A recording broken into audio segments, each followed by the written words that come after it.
नमस्कार मित्रांनो, आजपासून आपण 5वीच्या भूगोलाला सुरुवात करत आहोत। याआधी आपण 4थीचा भूगोल कंप्लीट केला आहे। चला तर मग बघूया या पुस्तकामध्ये कोणत्या पाठाची माहिती आपल्याला घ्यायची आहे। आपल्याला पृथ्वीचा आकार बघायचा आहे। या पाठामध्ये पृथ्वीवरील स्थान निश्चिती बघायची आहे, स्थानिक वेळ व प्रमाण वेळ बघायचा आहे, नकाशा वाचन व क्षेत्र वेळ हे महत्त्वाचं नाही, वातावरण खूप महत्त्वाचं टॉपिक आहे, हवामान बघायचं आहे, जीवावरण बघायचं आहे, भारत स्थान विस्तार बघायचा आहे, भारत प्राकृतिक रचना बघायची आहे, भारत नद्या व हवामान बघायचं आहे, भारत जलसंपत्ती व सागर संपत्ती बघायचं आहे, भारत वनसंपत्ती व प्राणी संपत्ती बघायचं आहे, खूप महत्त्वाचं आहे हे, भारत खनिज संपत्ती व ऊर्जा साधने बघायचं आहे, भारत लोकसंख्या व लोकजीवन बघायचं आहे, भारत मानवी व्यवसाय बघायचा आहे, भारत उद्योगधंदे बघायचा आहे। बघा या पाठामध्ये या पुस्तकामध्ये आपल्याला भारताबद्दल माहिती दिली, मागच्या पुस्तकामध्ये आपल्याला महाराष्ट्राबद्दल माहिती दिली होती। आपल्याला वाहतूक संदेशवहन व व्यापार बी बघायचं आहे, पण भारताचं तेव्हा आपण महाराष्ट्राचं बघितलं होतं। भारत शहरे व त्यांचा विकास बघायचा आहे, भारत पर्यटन बघायचं आहे, भारत प्रदूषण व समस्या बघायचं आहे। चला तर मग पहिल्या पाठापासून आज सुरुवात करूया। पहिला पाठ पृथ्वीचा आकार। आपल्याला पहिल्या पेजवरची माहिती महत्त्वाची नाही म्हणून आपण सेकंड पेज बघूया। बघा ही माहिती खूप महत्त्वाची आहे। पृथ्वीचा आकार पूर्ण गोलाकार नाही हे लक्षातच ठेवा। विषुववृत्ताजवळील भागात पृथ्वी थोडीशी फुगीर आहे, हा शब्द महत्त्वाचा आहे। विषुववृत्ताजवळील भागात पृथ्वी थोडीशी फुगीर आहे व ध्रुवीय भागात ती थोडीशी चपटी आहे। यामधून कोणते एक लक्षात ठेवा। पृथ्वी स्वतःभोवती फिरते। इथे बघा पृथ्वीच्या स्वतःभोवती फिरल्यामुळे ती विषुववृत्तीय भागात फुगीर बनली आहे। बघा असा प्रश्न बनू शकते की विषुववृत्तीय भागात पृथ्वी फुगीर का बनली आहे, कारण ती स्वतःभोवती फिरते। पृथ्वीच्या स्वतःभोवती फिरल्यामुळे ती विषुववृत्तीय भागात फुगीर बनली आहे, हे लक्षातच ठेवा। त्या मानाने ध्रुवीय भागात ती किंचित चपटी आहे, हे पण महत्त्वाचं आहे। पृथ्वीचा विषुववृत्तीय व्यास 12,756 किमी आहे, हे महत्त्वाचं आहे। तर ध्रुवीय व्यास 12,714 किमी आहे। कोणतंही एक लक्षात ठेवा, विषुववृत्तीय किंवा ध्रुव। इथे बघा हे आकृतीमध्ये दिलं आहे विषुववृत्तीय व्यास बघा 12,756 आणि हे ध्रुव 12,714। या पाठातील माहिती आपल्याला एवढीच महत्त्वाची आहे। आपण यावरचे प्रश्न बघूया। हा प्रश्न बघा, पृथ्वीचा व्यास 12,700 किमी आहे, कोणता व्यास? इथे बघा 12,756 हे आकृतीमध्ये विषुववृत्तीय व्यास आहे। बघा इथे दिला आहे पृथ्वीचा विषुववृत्तीय व्यास 12,756 किमी आहे, हे खूप महत्त्वाचं लक्षातच ठेवा। सेकंड, विषुववृत्ताजवळील भागात पृथ्वी कशी आहे? आपल्याला इथे दिलं आहे बघा, विषुववृत्ताजवळील भागात पृथ्वी थोडीशी फुगीर आहे। विषुववृत्तीय भागात पृथ्वी फुगीर आहे, लक्षात ठेवा। दुसरा पाठ बघत आहोत, पृथ्वीवरील स्थान निश्चिती। या पाठामध्ये आपल्याला पृथ्वीवर स्थान निश्चित कसं करणार हे दिलं आहे आणि आपल्याला यामध्ये खूप सारे प्रयोग दिले आहे जे महत्त्वाचे नाही एक्झामसाठी, पण ते प्रश्न सॉल्व करण्यासाठी आपल्याला महत्त्वाचं आहे, म्हणून हे एकदा वाचून घेऊया। खालील तक्त्यामध्ये काही प्राणी आणि पक्ष्याचे चित्र दिले आहे, त्यात हत्तीचे चित्र कोठे आहे हे तुमच्या मित्राला कसे सांगाल? तक्त्यातील ओळींना व रांगांना क्रमांक दिलेले आहे, त्यांचा उपयोग करून आपल्याला हत्तीचे चित्र 3ऱ्या ओळीत व 4थ्या रांगेत असे सांगता येईल। या पद्धतीने तक्त्यातील इतर कोणत्याही चित्राचे स्थान ओळी व रांगाच्या सहाय्याने सांगता येईल। कोणत्याही ठिकाणाचे पृथ्वीवरील स्थान देखील या पद्धतीने सांगता येते।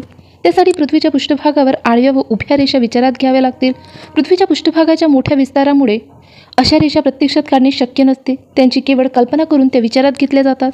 या काल्पनिक रेषा पृथ्वीच्या पृष्ठभागावर कशा निश्चित करतात, त्यांच्या सहाय्याने एखाद्या ठिकाणाचे स्थान कसे सांगता येईल हे आपण या पाठात शिकणार आहोत।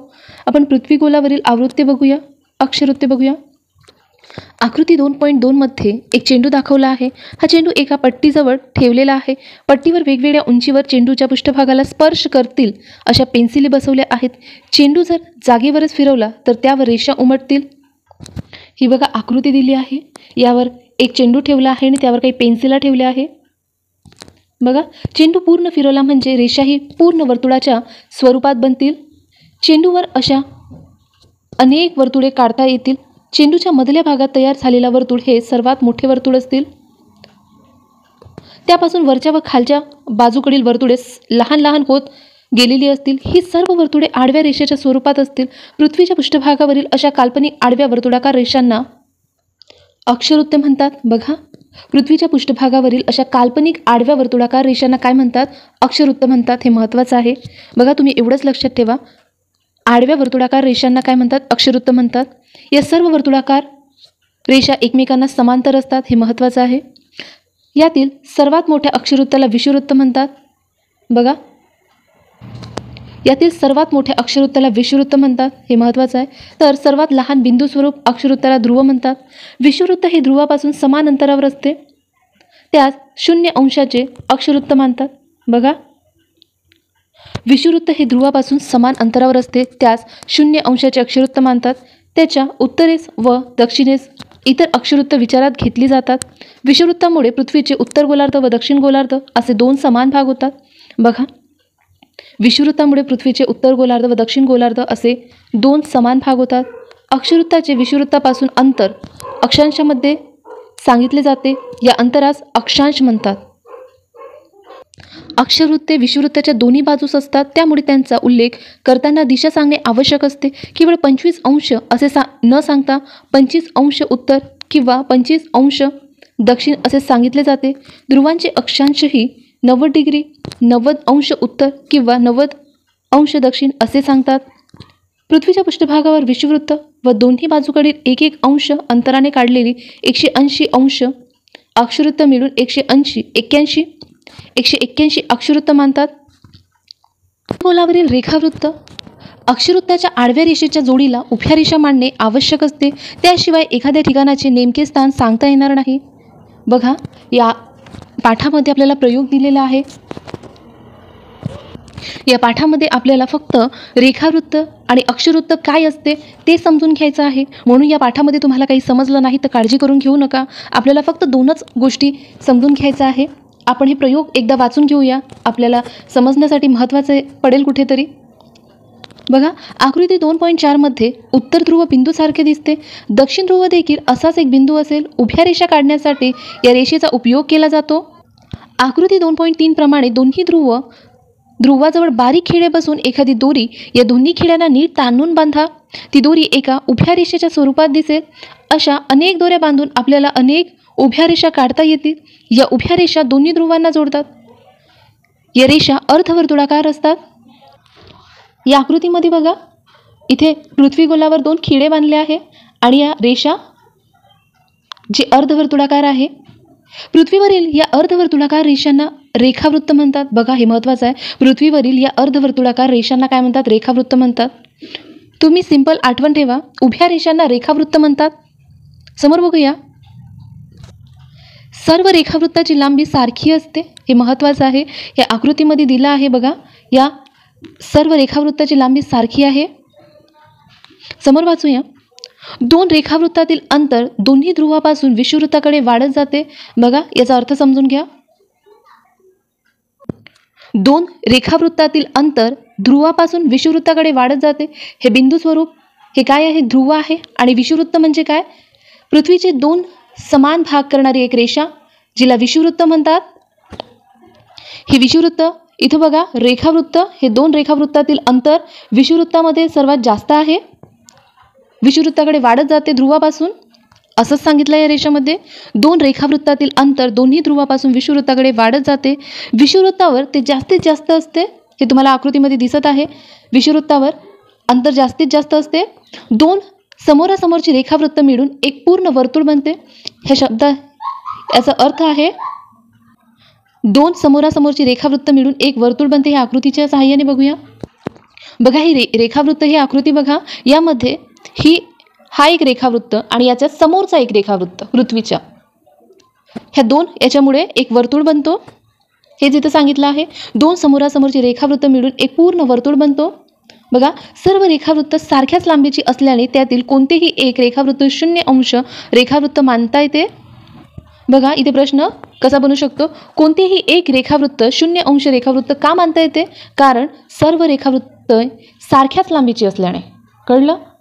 बघा, युनायटेड किंगडम या देशातील ग्रीनिश शहरातून जाणारे रेखावृत्त 0 अंश रेखावृत्त मानले आहे. बघा, 0 अंश रेखावृत्तून कुठून जाते? तर युनायटेड किंगडम या देशातील ग्रीनिश शहरातून जाते. त्यास मूळ रेखावृत्त असे म्हणतात. बघा, मूळ रेखावृत्त कोणत्या रेखावृत्ताला म्हणतात? तर ते युनायटेड किंगडम या देशातील ग्रीनिश शहरातून जाते त्यांना. बघा, मूळ रेखावृत्त व 180 अंश रेखावृत्त एकमेकाच्या समोर आहे. बघा मूळ रेखावृत्त व 180 अंश रेखावृत्त एकमेकाच्या समोर कसे असेल? जर ह्या आकृतीमध्ये बघा रेखावृत्त, जर ही एक मूळ रेखावृत्त असेल तर याच्या समोरचा म्हणजे याच्या समोरचा रेखावृत्त मागून ते 180 रेखावृत्त असेल एवढंच सांगत आहे इथे. बघा ही दोन्ही रेखावृत्त मिळून एक पूर्ण वर्तुळ होते. हे बघितलं होतं आपण. समोर बघूया ह्या आकृतीमध्ये बघा अक्षवृत्त म्हणजे पृथ्वीवरील आडव्या रेषा, हे सुद्धा वर्तुळाच्या स्वरूपात आडव्या रेषा येईल आणि रेखावृत्त सुद्धा वर्तुळच येईल, पण ते उभ्या रेषेमध्ये वर्तुळ येईल आणि हे मिळून काय होणार? वृत्त जाडी होईल. आपण समोर बघूया. यामुळे पृथ्वीचे पूर्व गोलार्ध व पश्चिम गोलार्ध असे दोन समान भाग होतात. कशामुळे पृथ्वीचे पूर्व गोलार्ध व पश्चिम गोलार्ध दोन समान भाग होतात? तर 0 अंश रेखावृत्तामुळे पृथ्वीचे पूर्व गोलार्ध व पश्चिम गोलार्ध असे दोन समान भाग होतात. त्यालाच मूळ रेखावृत्त म्हणतात. बघा मूळ रेखावृत्ताच्या पूर्वेस व पश्चिमेस 1 अंश अंतरावर 180 रेखावृत्त आहेत. बघा हे महत्त्वाचं आहे. मूळ रेखावृत्ताच्या पूर्वेस व पश्चिमेस 1 अंश अंतरावर 180 रेखावृत्त आहेत. मूळ रेखावृत्ताच्या पूर्वेकडील व पश्चिमेकडील रेखावृत्तांना 1 ते 179 असे क्रमांक दिले जातात. अशा प्रकारे पृथ्वीच्या पृष्ठभागावर 360 180 + 180 रेखावृत्त कल्पिले जातात. रेखावृत्तातील अंतर मूळ रेखावृत्तापासून अंशामध्ये सांगितले जातात. बघा अंतर अंशामध्ये सांगितले जाते. अंशामध्ये सांगितलेल्या या अंतरास रेखांश असे म्हणतात. बघा रेखावृत्तातील अंतर मूळ रेखावृत्तापासून अंशामध्ये सांगितले जातात. अंशामध्ये सांगितलेले या अंतरास रेखांश असे म्हणतात. एखाद्या ठिकाणाचा रेखांश सांगताना ते ठिकाण ग्रीनिच रेखावृत्ताच्या पूर्वेस किंवा पश्चिमेस आहे हे सांगण्यासाठी त्या ठिकाणाच्या रेखांशाच्या पुढे पूर्व किंवा पश्चिम असे लिहितात. अक्षवृत्त व रेखावृत्त या काल्पनिक रेषा आहे. आपल्याला समोर एक प्रयोग दिला आहे, ते महत्त्वाचं नाही आहे. फक्त बघा 21 अंश आणि मिनिटामध्ये स्थान कसं सांगितलं जातात तर ह्या कंसामध्ये दिलं आहे. आपण वृत्त जाडी बघूया. वृत्त जाडी तुम्ही पृथ्वीगोल पाहिला असेल त्यावर तुम्हाला अनेक उभ्या व आडव्या रेषा दिसतील. हे बघा हे आकृतीमध्ये दिलं आहे. अक्षवृत्त म्हणजे काय? आडव्या रेषा. हा पूर्ण पृथ्वीगोलावर आडव्या रेषा काढल्या तर हे वर्तुळ दिसत असेल तुम्हाला. आणि रेखावृत्त म्हणजे उभ्या रेषा. बघा इथून एक रेष काढली आणि हीच रेष इकडे पण आहे तर एक उभा वर्तुळ निर्माण झाली आहे आणि दोघं मिळून वृत्त जाडी. समोर बघूया. या रेषा म्हणजेच अक्षवृत्त व रेखावृत्ताची जाडी होय. या जाडीस वृत्त जाडी असे म्हणतात. बृहद्वृत्त हे खूप महत्त्वाचं आहे, आपल्याला विचारलं सुद्धा आहे. विषुवृत्त व 2 समोरासमोरील रेखावृत्तामुळे पृथ्वीचे 2 समान भाग करता येतात. बघा विषुवृत्त व 2 समोरासमोरील रेखावृत्तामुळे पृथ्वीचे 2 समान भाग करता येतात. विषुवृत्ताची तसेच 2 समोरासमोरील रेखावृत्ताची म्हणजेच बृहद्वृत्ताची लांबी पृथ्वीच्या परिघा इतकी असते. पृथ्वीच्या परिघा इतकी लांबी असलेली अनेक वर्तुळे पृथ्वीच्या पृष्ठभागावर काढता येतात. अशा वर्तुळांमुळे पृथ्वीचे 2 समान भाग होतात. ही पृथ्वीवरील सर्वात मोठी वर्तुळे असतात म्हणून त्यांना बृहद्वृत्त म्हणतात. बघा सर्वात मोठी वर्तुळे असतात म्हणून त्यांना बृहद्वृत्त म्हणतात. सूर्यकिरणांमुळे पृथ्वीच्या अर्ध्या भागावर उजेड व उरलेल्या अर्ध्या भागावर अंधार असतो. या प्रकाशित व अप्रकाशित भागांना वेगळे करणाऱ्या रेषेस प्रकाशवृत्त म्हणतात. बघा प्रकाशवृत्त कशाला म्हणतात? प्रकाशित व अप्रकाशित भागांना वेगळे करणाऱ्या रेषेस प्रकाशवृत्त असे म्हणतात. प्रकाशवृत्त हे देखील एक बृहद्वृत्त आहे. ह्या ठिकाणी हा पाठ संपतो. आपण यावरचे काही प्रश्न बघूया. बघा 0 अंशाचे अक्षवृत्त म्हणजे काय? 0 अंशाचे अक्षवृत्त म्हणजेच विषुवृत्त. रेखावृत्तातील अंशामध्ये सांगितलेले अंतरास काय म्हणतात? रेखांश म्हणतात. रेखावृत्तातील अंशामध्ये सांगितलेल्या अंतरास रेखांश म्हणतात. बृहद्वृत्ताची लांबी पृथ्वीच्या रिकामी जागा एवढी आहे, परिघा एवढी आहे. ह्या ठिकाणी हा पाठ संपतो. आता तिसरा पाठ बघत आहोत, स्थानिक वेळ व प्रमाण वेळ. चला तर मग सुरुवात करूया. पृथ्वी आपल्या आसाभोवती म्हणजेच स्वतःभोवती फिरते. पृथ्वीच्या स्वतःभोवती फिरण्याला परिवलन म्हणतात. बघा परिवलन कशाला म्हणतात? पृथ्वीच्या स्वतःभोवती फिरण्याला. तर स्वतःभोवती फिरण्याच्या गतीस अक्षीय गती म्हणतात. हे महत्त्वाचे आहे. अक्षीय गती म्हणजे काय? पृथ्वीच्या स्वतःभोवती फिरण्याच्या गतीला पृथ्वी सूर्याभोवती प्रदक्षिणा घालते, याला परिभ्रमण म्हणतात. ही प्रदक्षिणा पृथ्वी विशिष्ट कक्षेवरून घालते म्हणून या गतीस कक्षीय गती म्हणतात. बघा, कक्षीय गती महत्त्वाची आहे. पृथ्वी स्वतःभोवती पश्चिमेकडून पूर्वेकडे फिरते, हे महत्त्वाचं आहे. हे प्रीमध्ये विचारलं आहे. पृथ्वी स्वतःभोवती पश्चिमेकडून पूर्वेकडे फिरते, त्यामुळे पश्चिमेकडील रेखावृत्त क्रमाक्रमाने सूर्यासमोर येतात, तर पूर्वेकडची रेखावृत्त क्रमाक्रमाने अंधारात जातात. जे रेखावृत्त सूर्यप्रकाशात येत असते तेथे सूर्योदय होत असते. या उलट ज्या रेखावृत्तावर सूर्यास्त होत असतो ते रेखावृत्त अंधारात जात असते. या दोन्ही रेखावृत्ताच्या मध्यावरचे रेखावृत्त बरोबर सूर्याच्या समोर असते. ही त्या रेखावृत्ताची मध्यान्ह वेळ असते. सूर्योदय व सूर्यास्त दररोज ठराविक वेळीच होतात असे नाही. उन्हाळ्यात दिवस मोठा असतो तर रात्र लहान असते. हिवाळ्यात या उलट परिस्थिती असते. म्हणजेच दिनमान ऋतूप्रमाणे बदलत असते. त्यामुळे पृथ्वीवर सूर्योदयाच्या व सूर्यास्ताच्या वेळा एका रेखावृत्तावर सर्वत्र सारख्या नसतात. अक्षांशानुसार त्या बदल होते. बघा, हे महत्त्वाचं आहे. अक्षांशानुसार त्यात बदल होतो. पृथ्वीवर सूर्योदयाच्या व सूर्यास्ताच्या वेळा एका रेखावृत्तावर सर्वत्र सारख्या नसतात. ते अक्षांशानुसार त्यात बदल होतो. हे महत्त्वाचं आहे, विचारलं आहे. परंतु मध्यान्हाची वेळ एका रेखावृत्तावर सर्वत्र सारखीच असते. एका मध्यान्हापासून दुसऱ्या मध्यान्हापर्यंतचा काळ म्हणजे एक दिवसाचा किंवा सुमारे 24 तासाचा कालावधी होय. सूर्योदयापासून सूर्यास्तापर्यंतच्या काळास दिन असे म्हणतात व सूर्यास्तापासून सूर्योदयाच्या काळास रात्र असे म्हणतात. सूर्योदयाच्या वेळी आपली सावली खूप लांबवर पडते. जसजसा सूर्य आकाशात वरवर येईल तसतशी सावली लहान होत जाते. मध्यान्हाच्या वेळी या सावलीची लांबी सर्वात लहान असते. सूर्य कलल्यावर पुन्हा आपली सावली लांब लांब होत जाते. बघा, ही माहिती आपल्यासाठी एवढी महत्त्वाची नाही आहे. इथून बघा, सावलीच्या वेळी सर्वात लहान असते ती त्या ठिकाणची मध्यान्हाची वेळ असते. त्यावेळी तेथे दुपारचे 12 वाजले असे समजतात. त्या रेखावृत्तावर असलेल्या प्रत्येक ठिकाणी त्यावेळी दुपारचे 12 वाजलेले असतात. वेगवेगळ्या रेखावृत्तावर मध्यान्ह वेगवेगळ्या वेळी होते. बघा, हे महत्त्वाचं आहे. वेगवेगळ्या रेखावृत्तावर मध्यान्ह वेगवेगळ्या वेळी होते. मुंबईत जेव्हा मध्यान्हाची वेळ असेल तेव्हा कोलकाता येथे ही स्थिती असणार नाही. कोलकाता मुंबईच्या पूर्वेकडील रेखावृत्तावर असल्याने तेथे मध्यान्ह वेळ आधीच होऊन गेलेली असेल. एखाद्या ठिकाणाची वेळ जेव्हा आपण मध्यान्हानुसार सांगतो तेव्हा तिला त्या ठिकाणची स्थानिक वेळ असे म्हणतात. बघा, स्थानिक वेळ. एखाद्या ठिकाणाची वेळ जेव्हा आपण मध्यान्हानुसार सांगतो तेव्हा तिला त्या ठिकाणची स्थानिक वेळ असे म्हणतात. स्थानिक वेळ मर्यादित क्षेत्रात वापरताना अडचण येत नाही. बघा, स्थानिक वेळ मर्यादित क्षेत्रात सांगताना अडचण येत नाही. जेव्हा विस्तीर्ण क्षेत्रातील लोकांचा एकमेकाशी संबंध येतो त्यावेळी स्थानिक वेळ वापरणे सोयीचे नसते. जेव्हा विस्तीर्ण क्षेत्रातील लोकांचा एकमेकाशी संबंध येतो त्यावेळी स्थानिक वेळ वापरणे सोयीचे नसते. प्रत्येक 1 अंश रेखावृत्तावरील रेखावृत्ताच्या स्थानिक वेळेत 4 मिनिटाचा फरक पडतो. हे महत्त्वाचं आहे. प्रत्येक 1 अंश अंतरावरील रेखावृत्ताच्या स्थानिक वेळेत 4 मिनिटाचा फरक पडतो.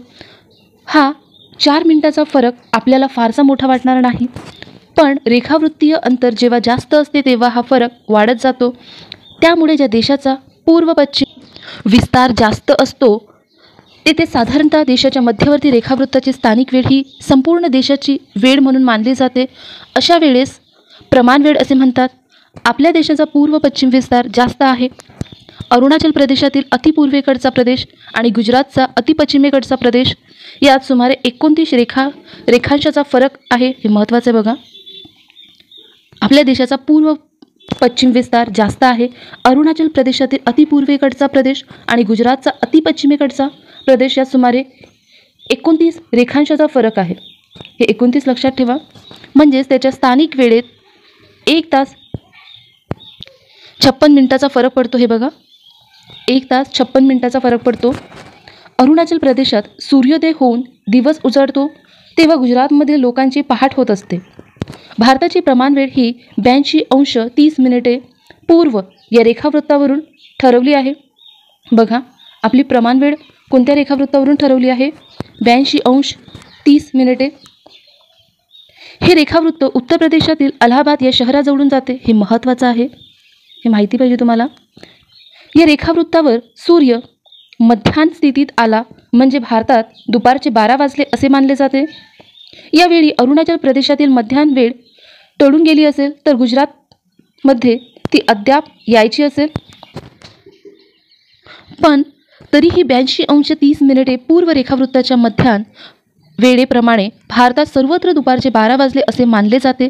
या वेळेस भारतीय प्रमाणवेळ असे म्हणतात. जगातील काही देशांचा पूर्व पश्चिम विस्तार खूपच मोठा आहे. अमेरिकेची संयुक्त संस्थाने, कॅनडा किंवा रशिया यासारख्या देशात एकच प्रमाणवेळ मानणे सोयीचे होत नाही.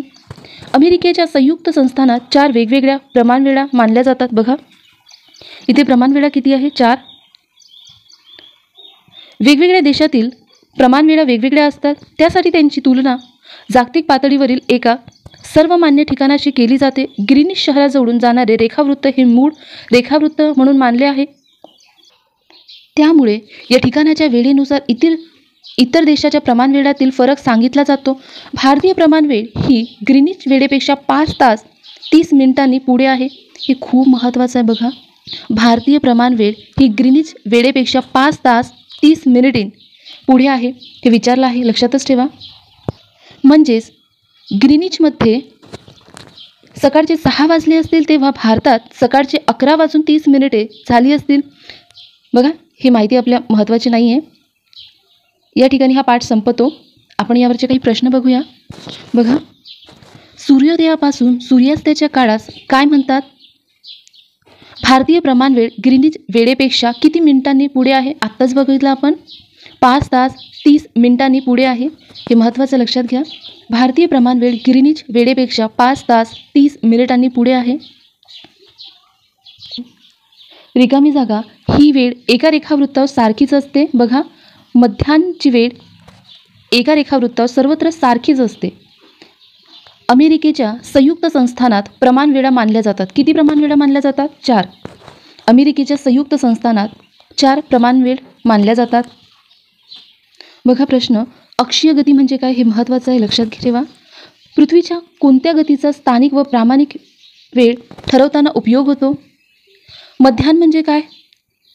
एखाद्या देशाची प्रमाणवेळ कशी ठरवतात? आपल्या देशाच्या पूर्व व पश्चिमेकडील ठिकाणांच्या स्थानिक वेळेत फरक का पडतो? हे महत्त्वाचा आहे प्रश्न. हा पाठ इथेच संपतो. आपला 5वा पाठ बघत आहोत, वातावरण.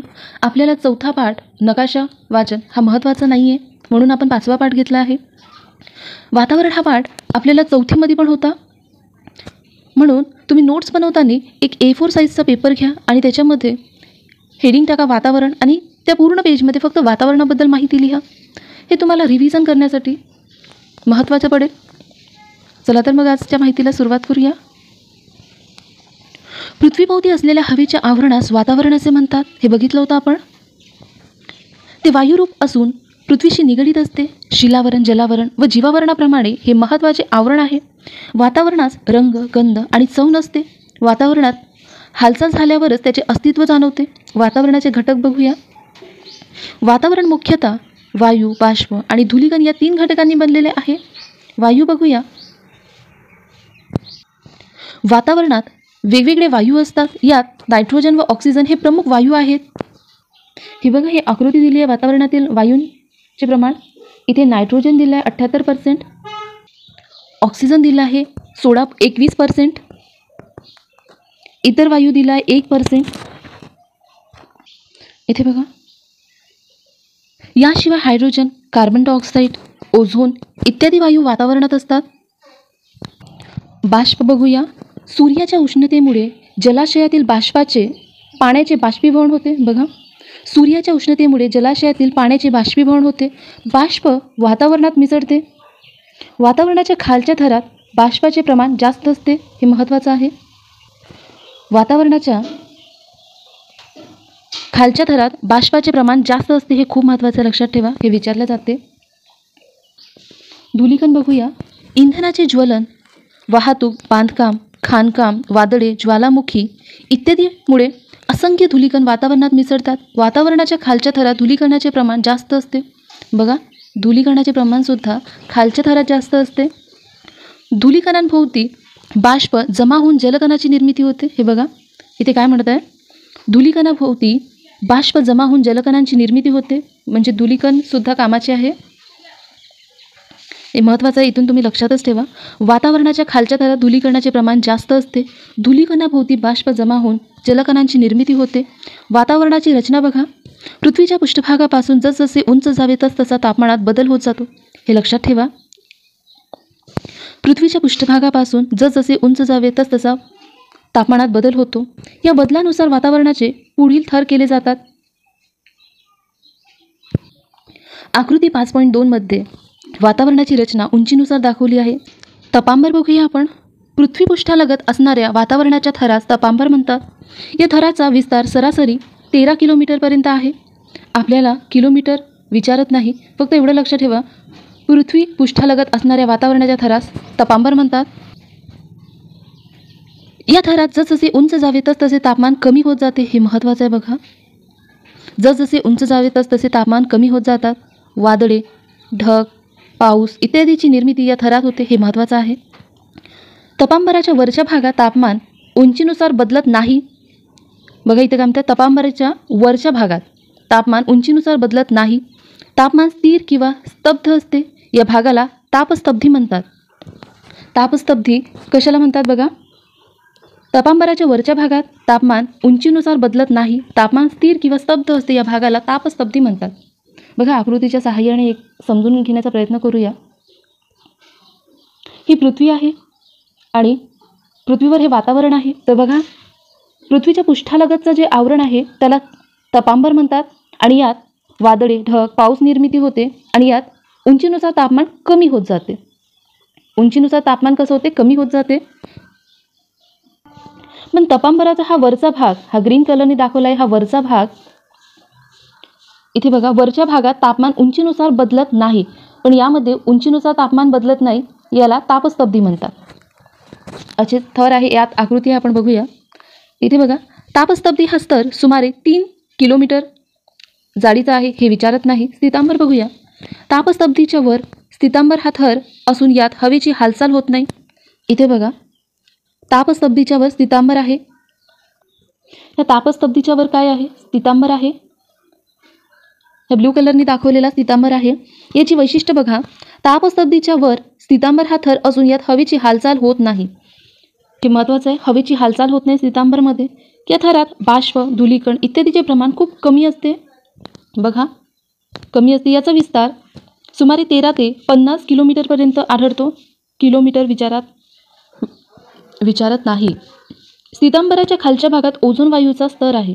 हे खूप महत्त्वाचं आहे. खूप अतिशय महत्त्वाचं आहे. स्थितांबराच्या खालच्या भागात ओझोन वायूचा स्तर आहे. बघा सूर्यापासून येणारी अतिनील किरणे सजीवांना हानिकारक असते. हे किरण ओझोन वायू शोषून घेतो. त्यामुळे जीवसृष्टीचे रक्षण होते. हे महत्त्वाचे आहे ओझोन वायूबद्दल. समोर बघूया. इथे बघा वातावरणाची रचना म्हणून एक आकृती दिली आहे 5.2. इथे तपांबर दिला आहे. यात ढग आहे, विमान आहे. समोर तापस्तब्धी दिला आहे तपांबराच्या वर, जिथे ओझोन वायूचा स्तर आहे. मग स्थितांबर दिला आहे बघा आणि मध्यांबर समोर दिला आहे. हे आपण आता बघणार आहोत. बघा मध्यांबर. स्थितांबराच्या वर मध्यांबर आहे. याचा विस्तार 50 ते 80 किलोमीटरपर्यंत आढळतो. वातावरणातील सर्वात कमी तापमान या स्तरामध्ये आढळते. हे महत्त्वाचं बघा. वातावरणातील सर्वात कमी तापमान कोणत्या थरात आढळते, मध्यांबरमध्ये. आयनांबर बघा. मध्यांबराच्या वरच्या थरात आयनांबर म्हणतात. मध्यांबराच्या वरच्या थरास आयनांबर म्हणतात. या थराचा विस्तार 80 ते 500 किमी आहे. यातून रेडिओ लहरी परावर्तित होतात. बघा हे महत्त्वाचं आहे. रेडिओ लहरी परावर्तित कोणत्या थरातून होतात, तर आयनांबरमधून. त्यामुळे या थराचा संदेश वहनासाठी उपयोग होतो. हे खूप महत्त्वाचं आहे, लक्षातच ठेवा. रेडिओ लहरी परावर्तित होतात, त्यामुळे या थराचा संदेश वहनासाठी उपयोग होतो. हे महत्त्वाचं आहे. बाह्यांबर बघूया. बाह्यांबर वातावरणाच्या सर्वात उंचीवरील थरास बाह्यांबर म्हणतात. हे महत्त्वाचं आहे. वातावरणाच्या सर्वात उंचीवरील थरास बाह्यांबर म्हणतात. या थरामध्ये तापमान उंचीनुसार वाढत जाते. बघा हे महत्त्वाचं आहे. बाह्यांबरामध्ये हायड्रोजनसारखे हलके वायू आढळतात. वातावरणाचे महत्त्व.